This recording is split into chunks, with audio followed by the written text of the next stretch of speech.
Okay. So we will start what was supposed to be a round table, but in fact it's a linear table. And we have more people here than there, that's true.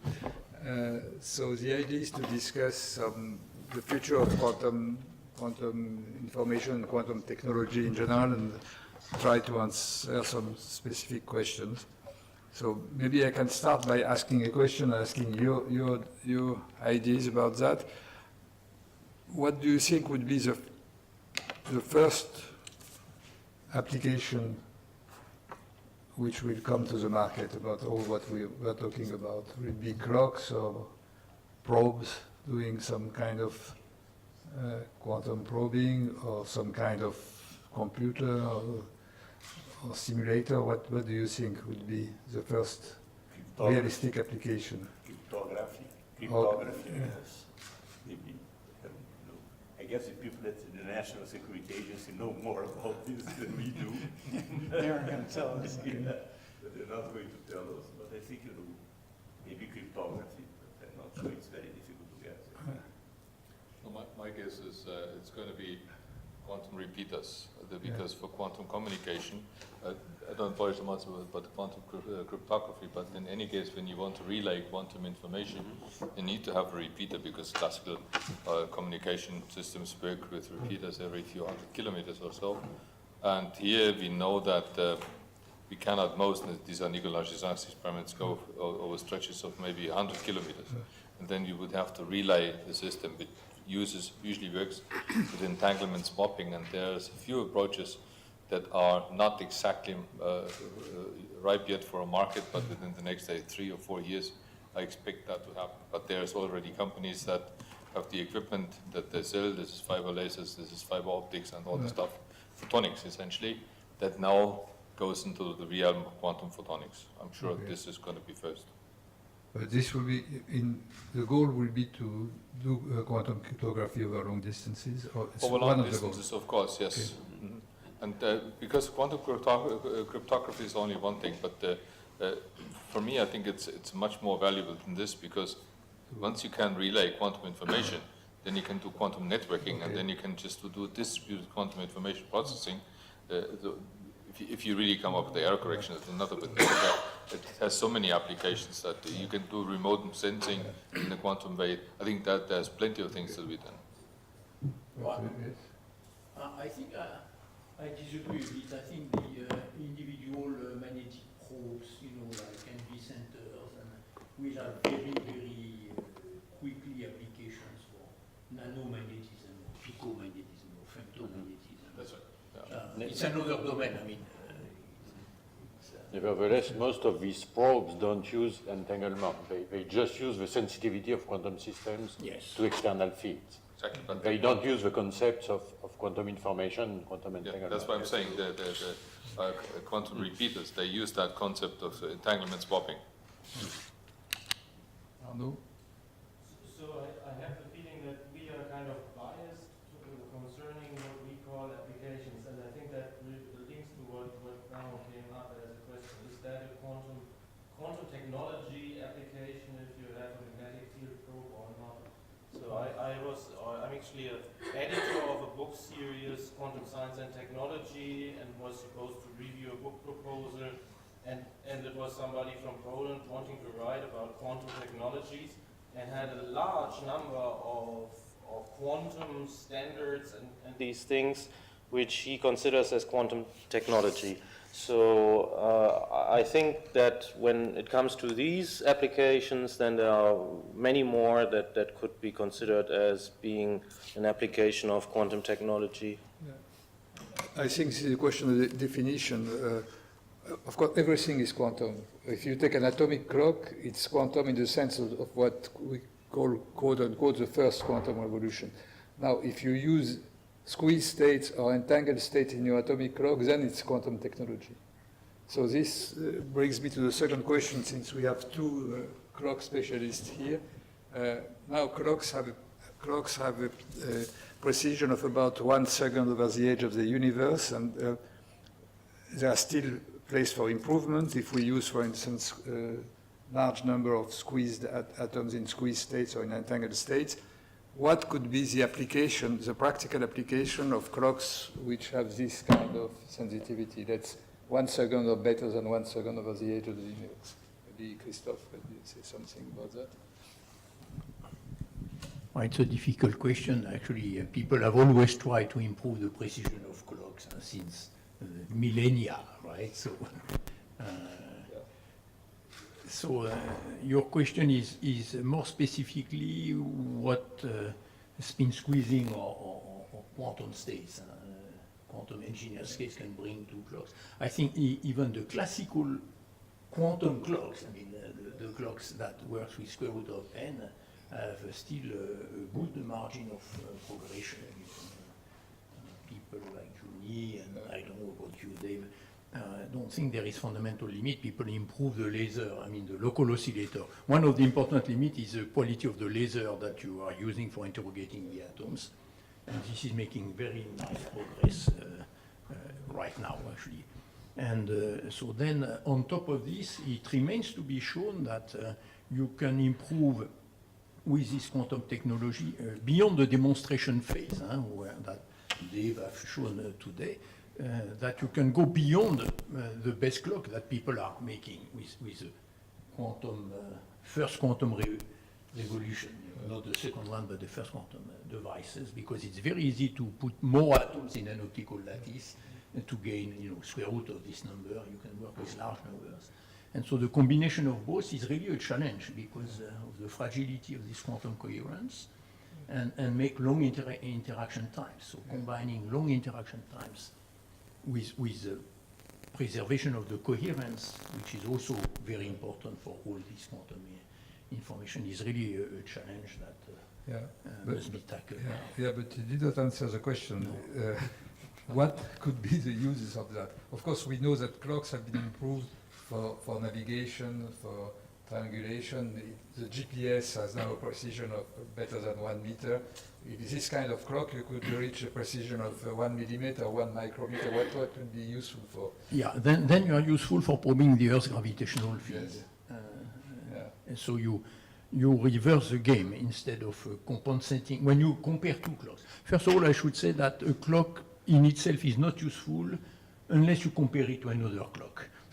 You measure something by two. The clock is sensitive to something, which is gravitational potential through the Einstein effect, or you compare two clocks at the same location and hope to see violation of fundamental laws of physics like equivalence principle, or search for variation of fundamental constants, which are predicted by some. It's not necessarily practical applications, but actual applications to understanding physics. Physics or the Earth, or the Earth's potential, and I think at millimeter precision, this is clearly well-identified application now for geodesic application. Dave and his group made a measurement of the gravitational redshift with a difference in altitude of about 1 foot. I guess now you could do 1 centimeter or something like that. So. And to be fair, though, actually, the more precise experiments are Mossbauer effect experiments, and that was more. The experiment we did was more just a demonstration, But actually, one thing that I'm certainly don't speak as an expert, but I think one application too that people have brought up is that it's precise navigation again. But if you could measure differential Earth strains, strains on the Earth, that's a precursor of earthquakes, for example, and so that's a potential application that people. Yeah, in fact, I saw on YouTube an interview of Katori who said that exactly that. As a Japanese, he was very sensitive to earthquakes, and he thought maybe this kind of clock could be used for that kind of application. You are right. And perhaps I can add that if you do spin squeezing at short time, you improve the stability at short time. And to detect an earthquake, you'd better know it early. And so the optical clocks are so good because of the high Q factor, but they are good at short times. And in order to see if you have a differential motion or a rapid change of the potential, you don't want to wait for 3 months before doing. So it's very important to improve the short-term stability, and perhaps there spin squeezing can help because it improves the short-term stability, and at the end, eventually it will degrade because of uncontrolled quantum states. But to improve the short-term stability, this is what people have shown already, actually. But I can add, you could also, aside from clocks, you could just length measurements, look at the gravitational wave detectors right now. They are already being enhanced with the squeezed light. I think so there is a way of using these I don't think they have used it yet, but Not yet, but, they are now close to, revamping the yes. system to put that. And this is what related to what Luis said. It's fundamental physics, but these quantum effects will help. And it's not okay. You could say, as you said, for the number of atoms, you just have to increase the power of your laser. But there is a point where you cannot increase it anymore. I think they have power of 400 watts or something like that. So the best way to increase sensitivity would be to squeeze the light of this laser. But you know, if you could extrapolate even more, just so to fantasize on it, but if you can do these entangled states of nano mechanical systems with optics, entangled states between the small mirror and an electromagnetic field, you could maybe probe fundamental results for decoherence, which is a very daring experiment, very difficult to do.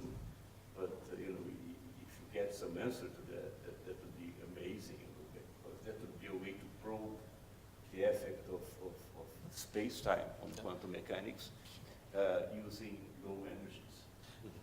No, precisely. I think we are talking about measurement instruments today, Yeah. but of course then maybe in the future these are going to be everyday applications. Think of the laser.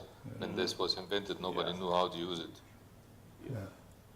And I think that's a major question in physics, actually. Yeah, but maybe because we are biased, we are thinking mostly about application in basic science, which will never be mass product.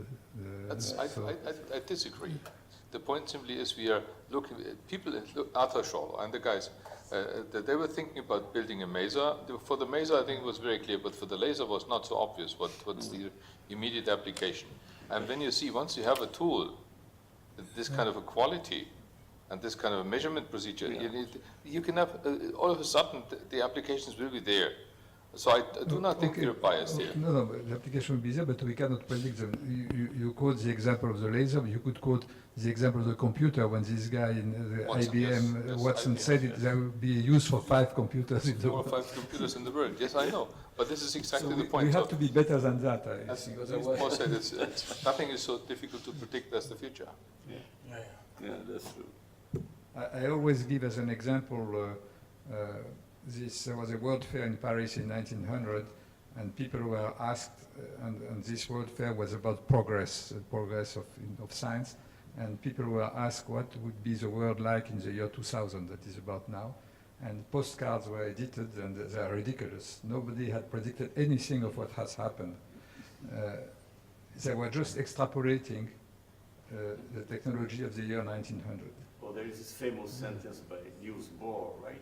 That predictions often fail, especially those regarding the future. But this is attributed to a lot of people, including some obscure baseball players of the United States. So, on the other hand, it's true that we cannot extrapolate, but there is a propensity for the funding agencies precisely to extrapolate what is known now and not to invest a lot in what is not known and which will make the real gaps in the future. So I think we are adding to this lack of vision, a direction, some directed actions in science which will obliterate this future. Now, we must also admit that the most popular application of all this field is the quantum computer. We always ask questions about when will we have a quantum computer, how much will it cost, and so on. So we have to address this issue now. And the first question, maybe to start by something technical, we discussed a lot ions, which achieve very high gate fidelity for 2 ions, as we have seen. Another candidate are these Josephson qubits, which are also very impressive. Can we first try to compare the merits and drawbacks of these two devices? What are the advantages of the ions and what are the advantages of the qubits? Trying to be objective and see what. So, Dave or Rainer? The evaluation is somewhat biased because we don't have many representatives. I don't think we can. I think Rainer can be objective. I think we can be a bit more objective. I mean, let's just compare the superconducting qubits, various kinds. They come in different flavors. But let's just take the superconductors for a minute because the transponds are certainly most advanced. What I like about the technology is that they can be handled with current day devices, and they work in the microwave domain where you have all the control available that you really want to have. And they work with the technology that has seen so many investments over the last 20 years that there's big machines, there's large fabrication facilities available, and many people know very precisely how to make these things. And what they have come up with already is, of course, besides the physics and the first few years now, so-called chips or whatever they call it, certainly devices with up to about, say, 50 qubits on it. And D-Wave actually claims a technology with 2048 qubits. Now the question remains to be seen, what do I define as a qubit? In my way of qubit is a two-level system, and all of the two-level systems are supposed to be identical. This is where the first problem comes in. Their technology is definitely scalable from the point of the manufacturing. The next question is, how do I connect these things? That is within a certain fridge, it's fine. It's doable. We saw the last slide by Dave. They have these connections that works fine, the same as a bus. And these things are doable. When it just comes to interconnecting, say, two different fridges, nobody knows how to do it at this time. But the basic problem for the superconducting problems is right now for the superconducting qubits is to make these things identical. In spite of the fact that people understand very well the fabrication technology, none of these qubits is virtually identical with the next one. Which really means all of these machines have to be carefully calibrated. Now you can actually say, yes, this is a one-time stuff, that's something I do once and then everything is done. But D-Wave has, with the 2048 qubit device, usually they can run only up to about 1,000 to 1,500 because of other failures, but they need up to about half a year to calibrate their system. And with atoms, whether that's neutral atoms and traps or ions, this problem is intrinsically not there. Of course, we have to make them all identical as well to certain fields and shifts, that's fine. But I think this can be done in a much easier way. But we have the difficulty of scaling the system up and controlling the way. We cannot easily manufacture that. Nobody knows, there are some ideas, but nobody knows precisely how to scale this up, say, in a two-dimensional way. We have ideas how to do this, but nobody has proven this. And there's lots of other difficulties.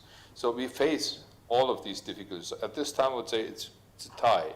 We don't know which technology, in my point of view, is the better technology for these things. You choose your poison and you have to live with it. We, of course, know most about AMO, so we are doing it. I don't know enough about superconducting or, say, quantum dot devices that I could just really predict how these things are. But talking to Leo Di Carlo and others right now, I know what the difficulties are.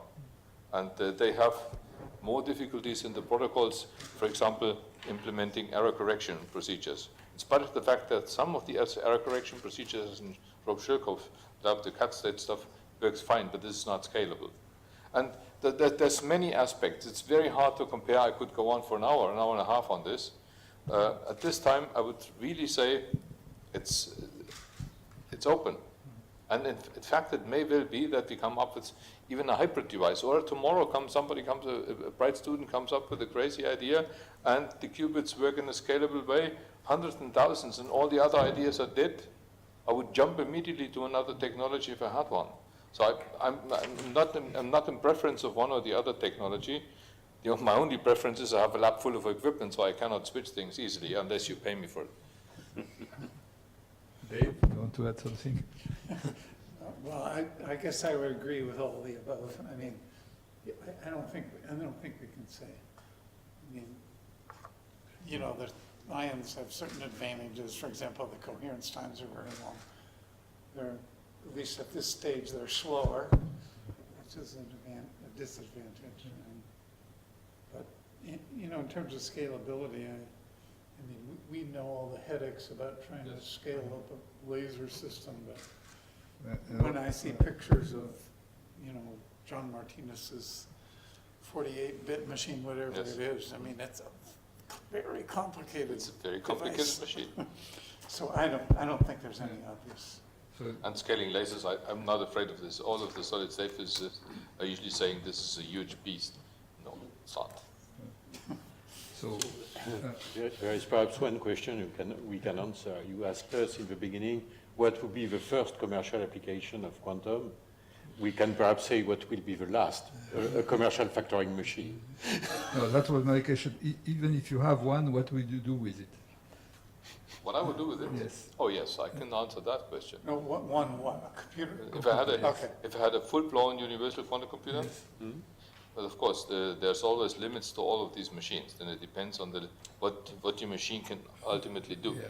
The problems that seem to be best amenable to quantum computers of this kind that we have them right now seem to be quantum simulations. That's why I'm This is pursuing not, it. okay, this is different. This is different. This is something you can do with a few tens of particles. Yes and no. The quantum simulation of the analog kind, yes. Yes. You can do with other systems, but the quantum simulation of the digital kind, no, you can't.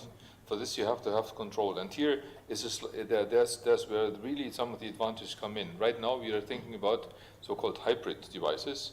That's a device which makes use of heavy computational classical power plus a certain quantum part. So for certain chemical problems right now, we know, and Peter Soller has some ideas how to do this now in other quantum realms. We know how to use the classical variational solvers in a fast way to provide, say, new wave functions or new densities and new probabilities here. And we use this as an input for a quantum part, and that makes an acceleration, or makes the quantum part fast and hands out again to the classical machine. It goes back and forth. One of these first algorithms was written by Alan Asporoguzik for chemistry problems. And at this time, of course, chemists start to laugh about this. I know perfectly well that there are some fantastic chemical calculations when you just take a radical off, or you want to know what the dynamics of the system is. The chemists can perfectly predict these things with up to 5,000 Daltons. I've seen this is perfect. What they cannot predict is the dynamical behavior of these systems, because there are usually Born-Oppenheim approximations and other things that go into the field that they can do steady state, but they cannot do the dynamics. And especially for the study of, say, light harvesting molecules, the dynamics of things, also about the reaction in some of the pharmaceutical molecules, these dynamical reactions, they are really important, especially on a time scale of 10 minus 14, 10 minus 13 seconds. They can be simulated. And this is some of the important stuff that I would do first. And here I think we can actually break even within the next 5 to 10 years. I'm pretty sure that there's some reasonable things. These are singular points. It's not a broadband application that I can see at this point. But I can see definite applications that are useful in terms of the usefulness for an application. So quantum simulators and hybrid systems which make classical computer interact with quantum Exactly, yes. simulation. Okay. Look at this. My viewpoint of this is the following.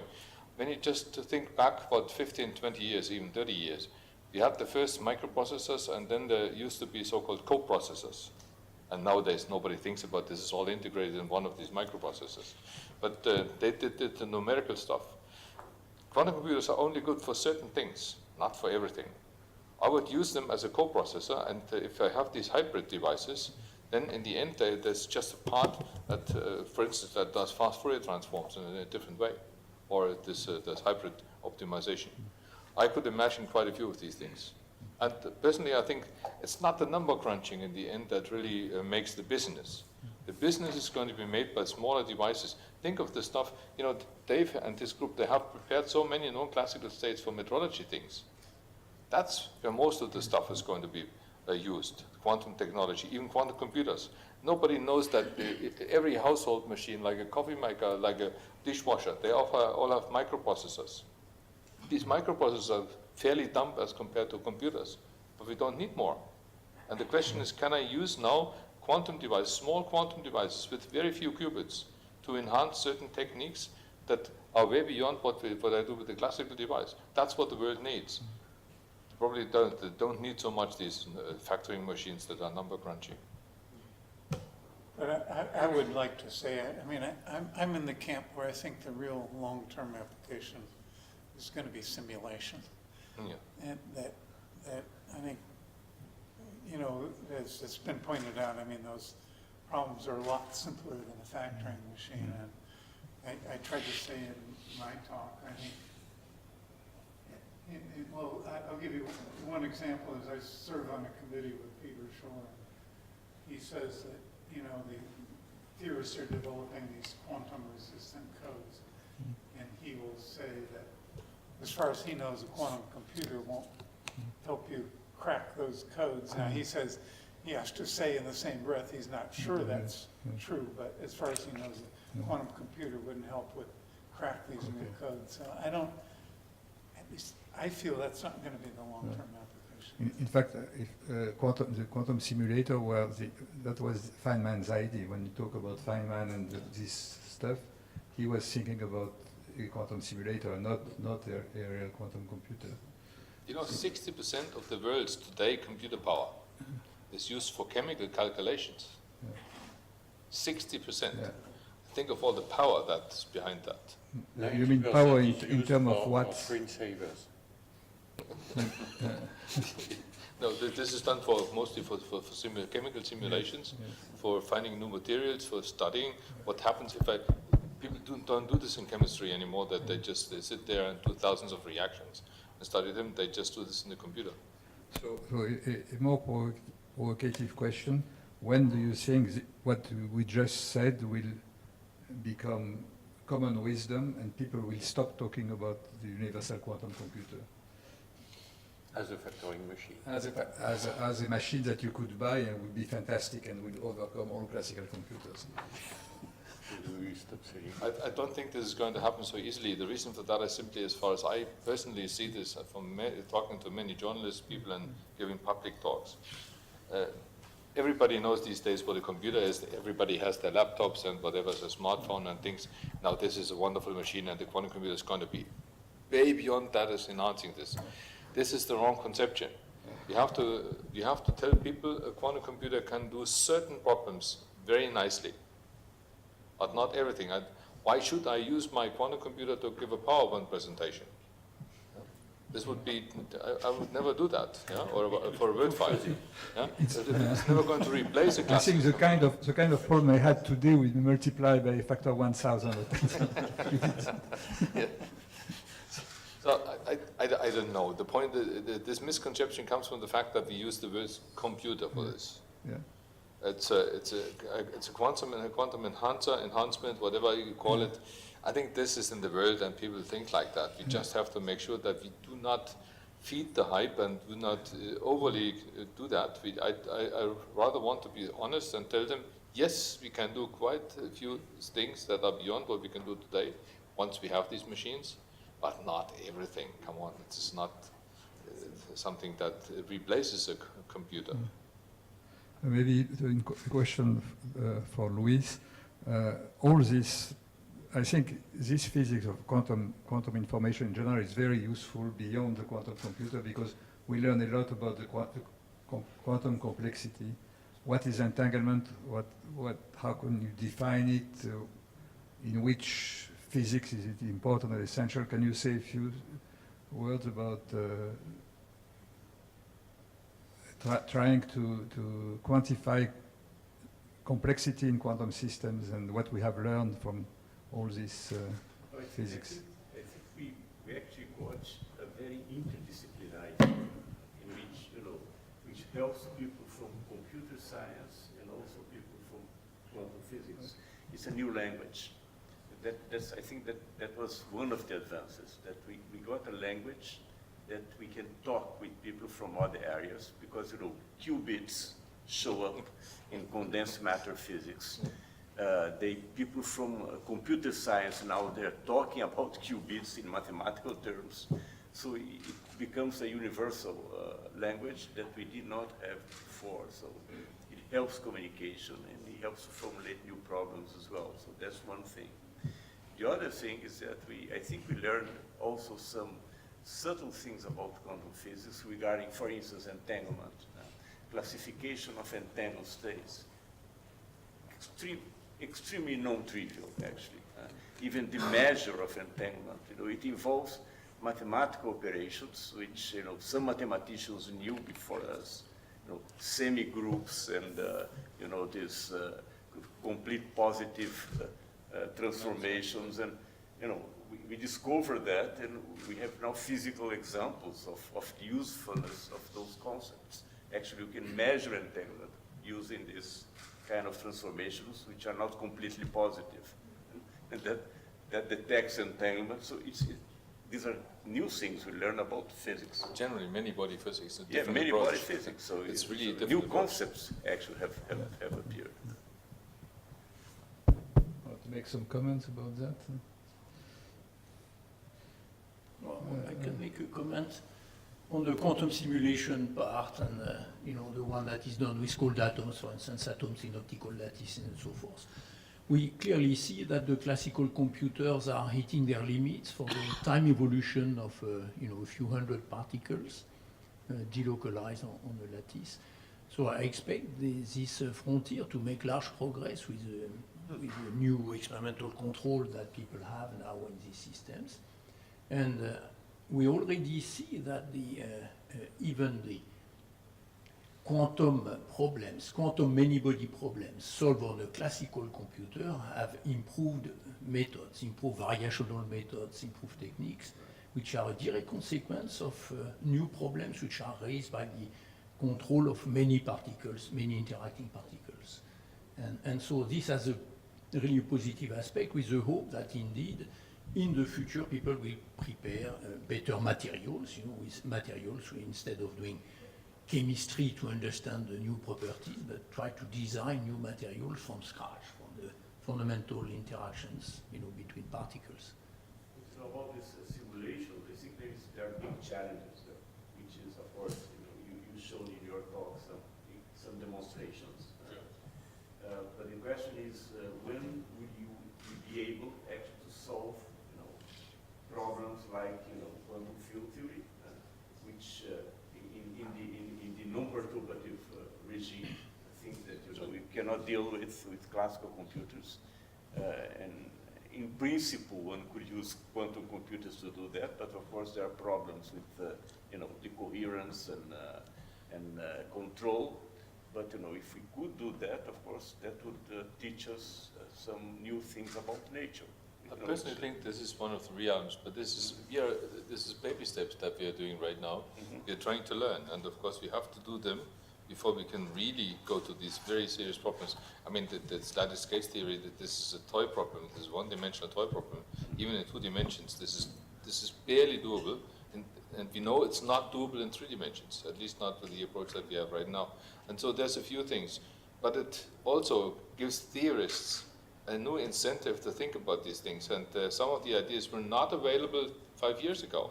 So I really think this makes progress, and we really stimulate some of the stuff. Maybe it's time to ask to the audience, do you have any question or any comments you would like to make in this field? Yes? Take a microphone.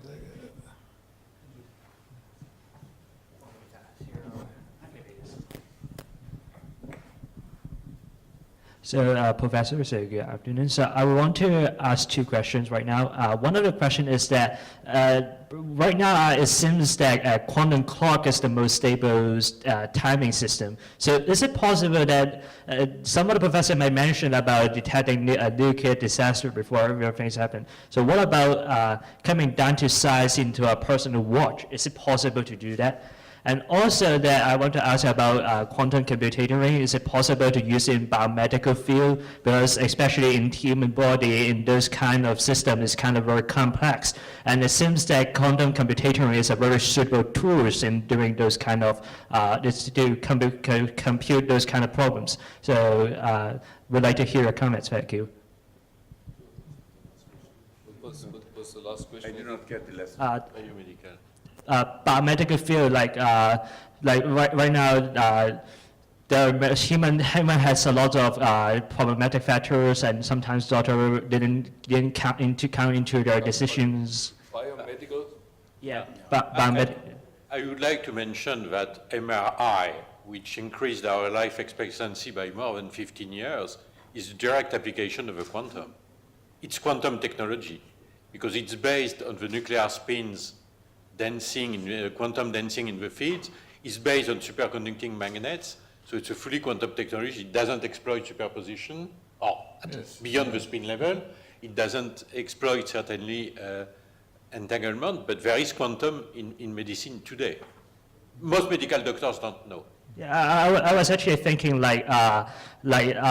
using because quantum computing, this is related to probability. So humans have different factors, and it seems like quantum computing can encounter more factors, so that the decision can be more precise. So that is what I'm thinking actually. Yeah, there are many people thinking of making medical diagnostic based on deep machine learning and big data and those kind of things, and there are quantum versions of that.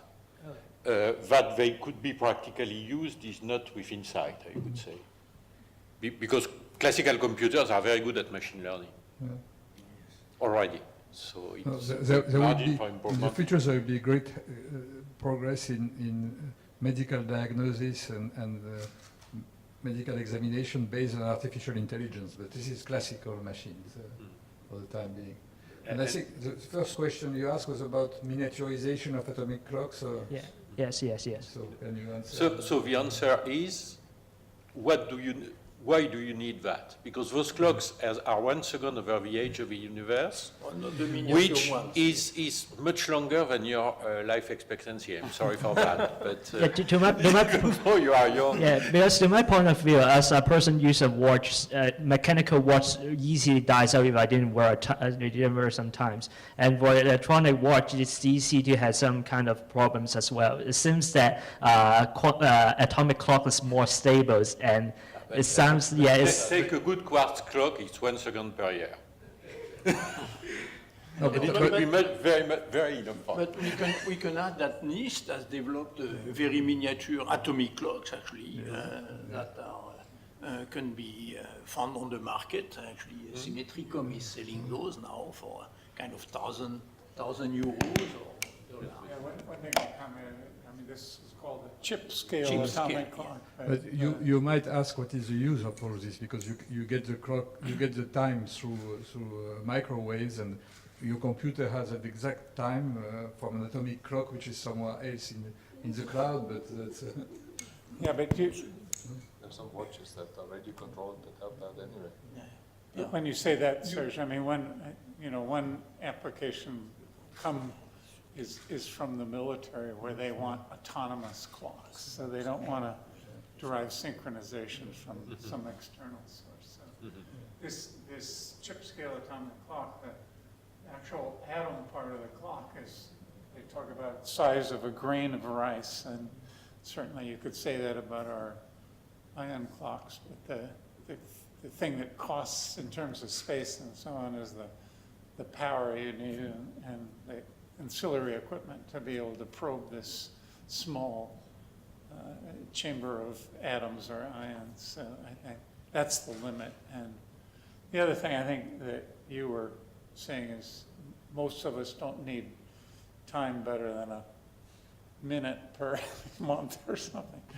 And so I think, I'm not sure that's a good application of time. We don't need the precision that Let me say one thing. Actually, in your GPS, first of all, the GPS receivers are very fragile. They can be jammed extremely easily. And inside the building, it doesn't work. So people combine now GPS with Wi-Fi techniques to provide you time. And second, computers are not so well synchronized yet.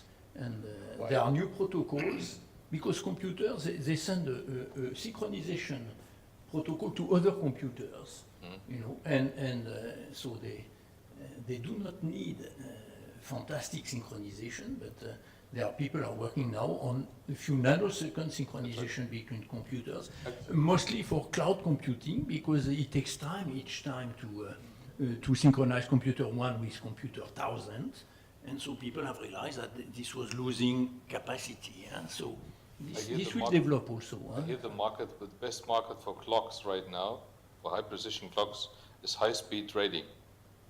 In the stock markets, because they need to cut down the time delay, they need to synchronize things. I think we would avoid a lot of stock exchange crises, cracks, and problems by saying that the reaction time should be a day and not a nanosecond. Yeah, unfortunately, this is way below a microsecond. But that was just a political statement. Okay, other questions? Yes? You mentioned before quantum simulations, but why would it be... Sebastian, there's a microphone. Doesn't it work with this thing here? I think it's fine, no? Yeah, that's Yeah. So you mentioned before quantum simulations. Why would it be easier to build a general purpose quantum simulation than a general purpose quantum computer? First of all, because a simulator becomes useful with a few tens of particles. If you have, let's say, 50 or 60 atoms, and if you try to find the general solution of evolution in a given Hamiltonian, you cannot do it with a classical machine. And so the quantum computer will help at this level. If you have only 50 or 60 qubits, you will never have a general all-purpose quantum machine. Isn't this the same with when you have a general purpose quantum computer with 10 qubits? No, the question is, if you have a simulator which has exactly the same Hamiltonian as the Hamiltonian you want to simulate, for instance, you want to simulate a spin easing model, and you have an Hamiltonian that between the qubits implements the spin easing interaction, then you can, it's very interesting to have a simulator with only 42 qubits, because there is no way by which you can compute explicitly 42, it's a random number of course, 42 qubits dynamics. But if the Hamiltonian of your quantum simulator is not the right one, or if you have a very exotic Hamiltonian, then to solve that you might need a full-fledged programmable quantum computer, which most probably will use many more qubits than it simulates, because you have to trotterize, as Rainer explained, the evolution of the Hamiltonian. So it depends. If you have the right Hamiltonian in your simulator, then it's perfect, and with 40 qubits, you're already well off beyond what can be achieved on a classical computer. Let me just add to this. This is precisely the difference between the analog computer, where you emulate a system, and what you are referring to is a digital universal quantum computer.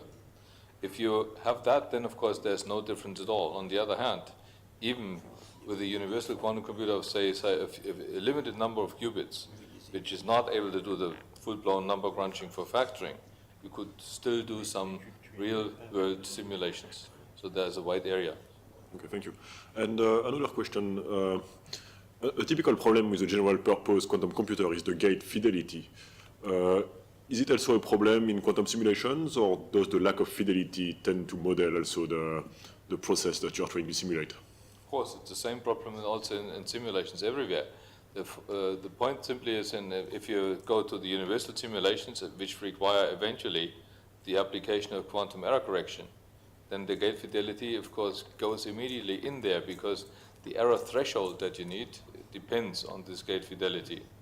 On the other hand, when you're doing this on an analog quantum simulator, then, of course, limited fidelity of the implementation of your, this is not gates, because you're applying, say, for a limited time, say, the Hamiltonian, the unitary operation, then that limited implementation of that gate, in quotation marks, of that Hamiltonian, that of course limits the precision of the simulation.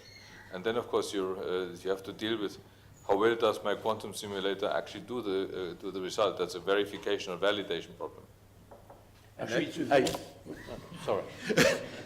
I think the situation is a bit like that of clocks. A single atomic clock is no use because you never know whether it doesn't do it by itself. So you have to make at least two and compare. And I guess for quantum simulators, analog ones, it could be something similar. When you reach in a domain where no calculations are possible, where you have no insight into the physics, the only way to trust the result would be to build 2 or 3 or 4 radically different quantum simulators addressing exactly the same problem and compare the results. If all of them get the same answer, you might have a clue that it's correct. But the validation problem is a major problem for quantum it's a simulation. very interesting problem also, actually, which is unsolved today. So people are working on this kind of I think this so verification, you know. It's not so easy at all to claim that your analog simulator is providing the right answer. Yeah. As you said. Thank you. Then again, how do you know that the second is a second? By definition. Yes, by definition, and but you have to implement it, and then of course you trust if you have 2 or 3 different implementations which lead within your error bounds to the same result. I think then we have trust that. You know, a counterexample to what Sebastian's question was about is the factoring problem, right? Yeah. It's easy to check the results. Yeah, So it absolutely. isn't a black and white situation. So maybe I can ask a question even though I'm not in the audience, because when we started the discussion, the question was what is the first application, and one of the suggestions was quantum cryptography, quantum communication.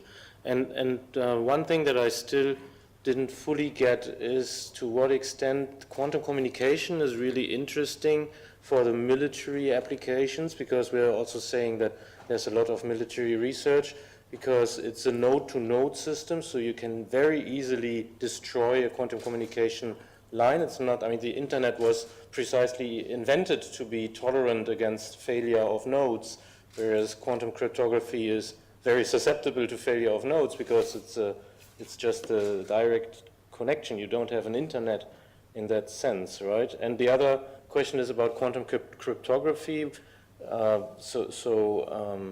In many sectors, I think the security is not so important as one might think. So Barry Sanders told me that the banks don't really care about that. They just have an insurance and they raise the fee if it's more dangerous and if the quantum computer is getting closer.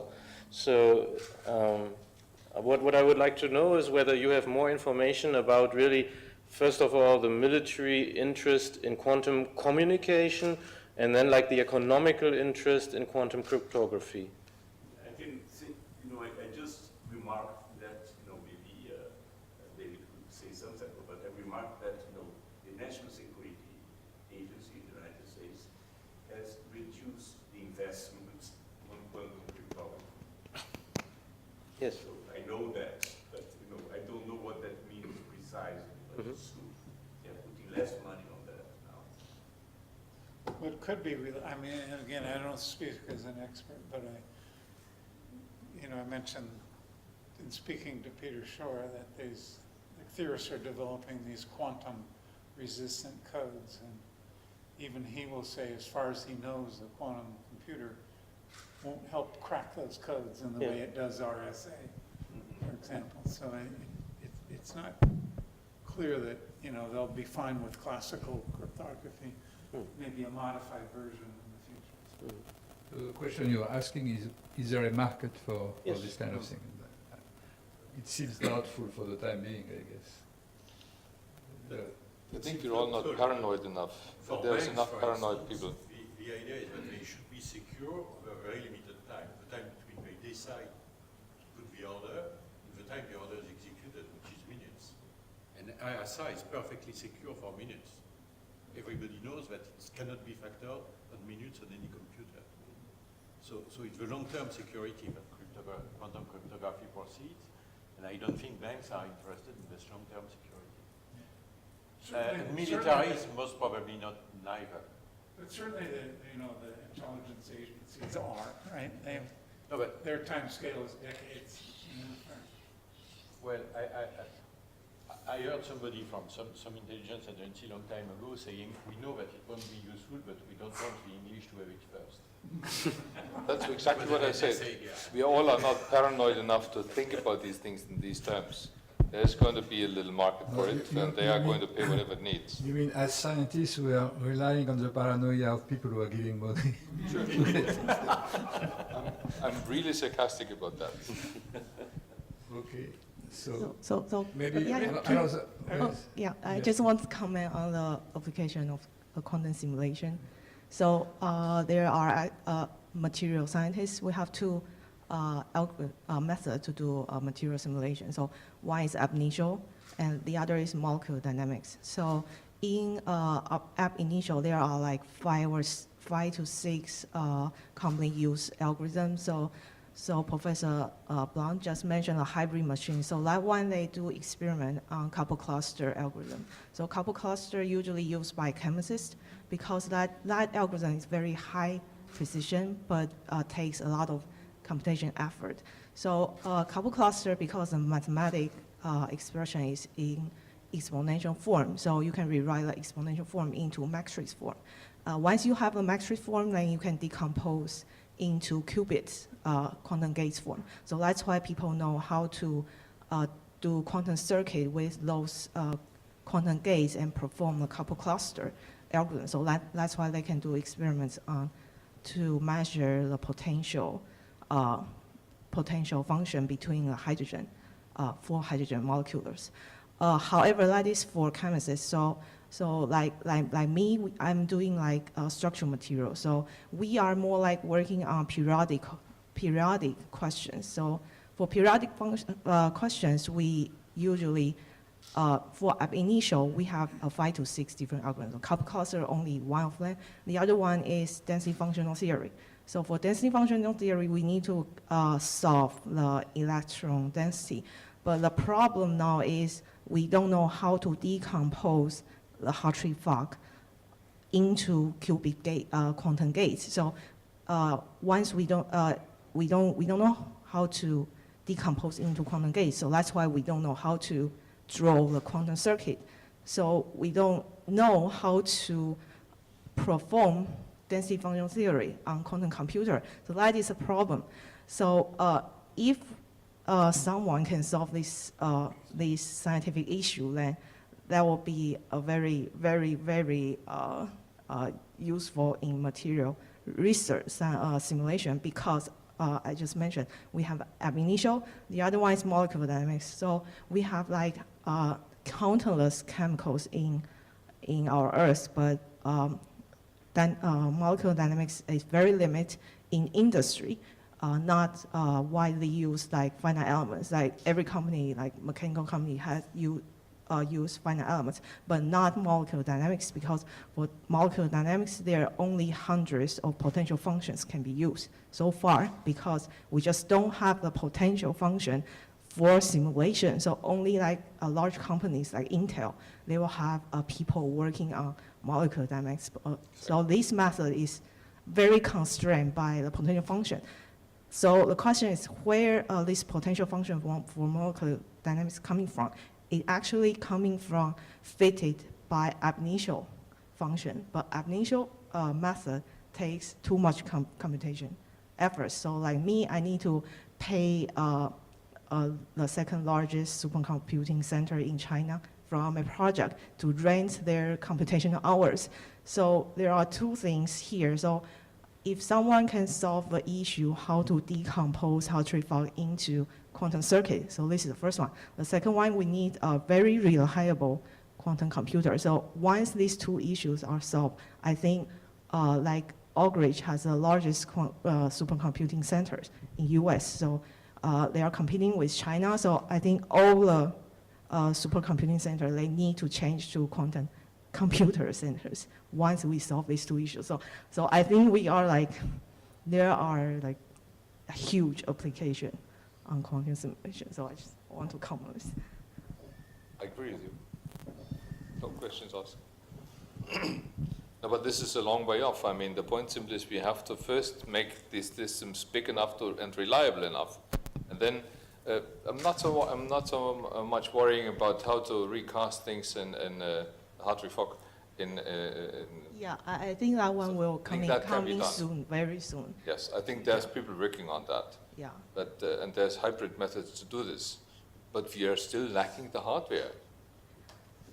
Yeah, but I heard like the largest semiconductor company in Taiwan, the TSMC, I don't know whether you heard it or not, but it's the largest silicon chip provider worldwide.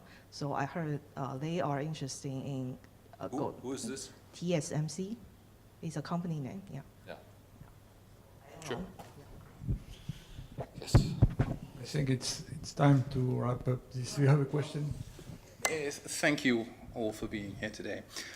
So we're trying to create an ion trap here in Hong Kong.